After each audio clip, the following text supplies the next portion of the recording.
Okay. That was beautiful, wasn't it?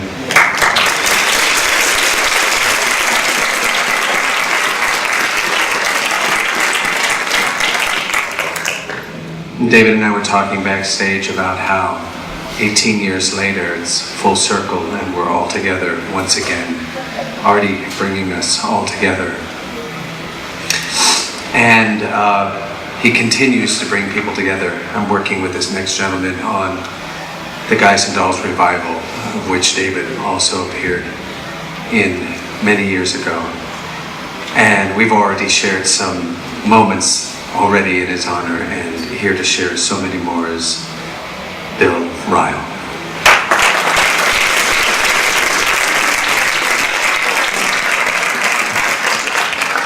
For some inexplicable reason, Artie always laughed at my jokes. I wasn't always that funny, but I finally realized it was part of the generous spirit of this beautiful friend. In the words of our mutual friend Keith, Artie was living life. That's Keith. I know that's Keith. He would even laugh when I ragged on him for having 17 shades of highlight in his hair. His retort was always, "Don't be jealous," or more often than not, "Don't be jealous, bitch." Which, of course, I was.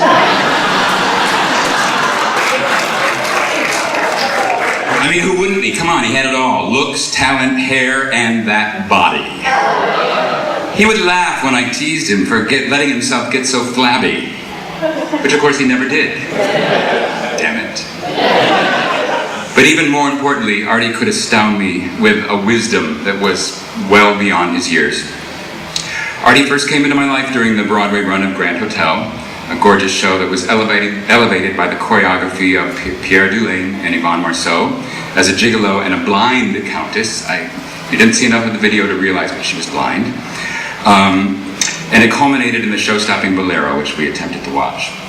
Artie and Vicky, and occasionally Artie and Pascale, danced the roles on our 33-city national and international tour. We went to Japan, and I remember Artie hated the food in Japan for some reason. I had the unenviable task of being the co-dance captain and understudy to Artie and Vicky with my partner, Corinne Melanson.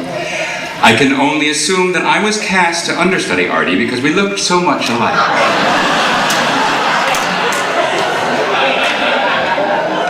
Corinne and I were built nothing like Artie and Vicky, so that during rehearsals we would often attempt some of the more difficult lifts, like the snake that was described to you earlier, and we would find ourselves in a laughing heap on the floor. Now, flash forward to 1995. Artie and Pascale are on Broadway in Victor Victoria, and I'm on Broadway in How to Succeed in Business Without Really Trying. Artie told me that he and Pascale were going to be doing a very serious adage. Now, Artie was highly influenced by the great dance teams who came before, and one such team that came out of the Palladium era of the 1950s was Augie and Margot Rodriguez. So Artie and Pascale were planning a rendition of their great piece called After Supper. Well, when I heard this, cartoon... That's not what happened when I heard it. When I heard it, a cartoon light bulb went on over my head, and I thought, wouldn't it be funny if I could convince somebody in my cast to do a completely inept version of what Artie and Pascale were going to do? Well, I thought it was funny. And so I found the perfect partner in crime in my castmate Kristie Lyons. And we initially had planned to secretly learn the routine by innocently stopping by the rehearsals. Well, which we did, but it didn't take long before we realized we wouldn't be able to pull this off as a complete surprise to Artie and Pascale, because we needed to use their pre-recorded music and we wanted to know exactly what they were wearing. When we first told them the idea, Artie was skeptical, but being Artie, he hid the fact that he thought we were crazy. I remember Pascale just staring at us with big deer in the headlights eyes, as only Pascale can do. A week before the event, I was beginning to think that they were right, but we soldiered on, and by the time the event rolled around, we were every bit as bad as Artie and Pascale were perfection. Had their performances not been so exceptional, our little spoof would have failed miserably. But as always, Artie was stunning. And the two pieces were together a huge hit. Some would even say legendary. Well, I said legendary. Actually, Marty Moran said legendary before this, and Jerry Mitchell also said legendary.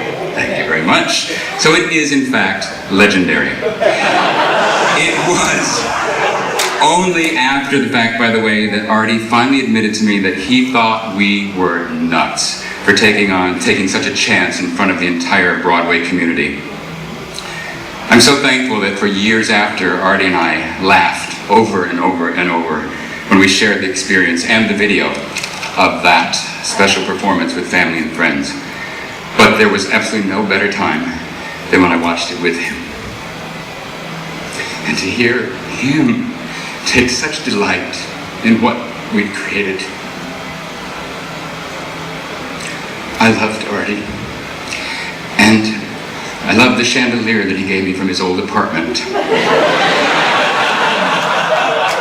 It's when he went for that horrible Southwest look.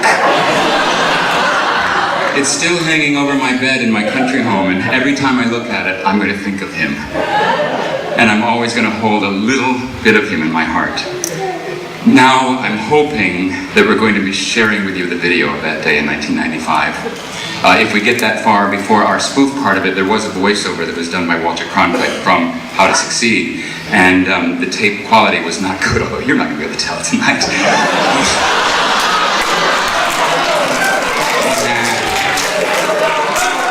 I promise you, if you all give me your email addresses, I'll send it. Or I'll put it on YouTube. That's what we should do. We'll put it on YouTube.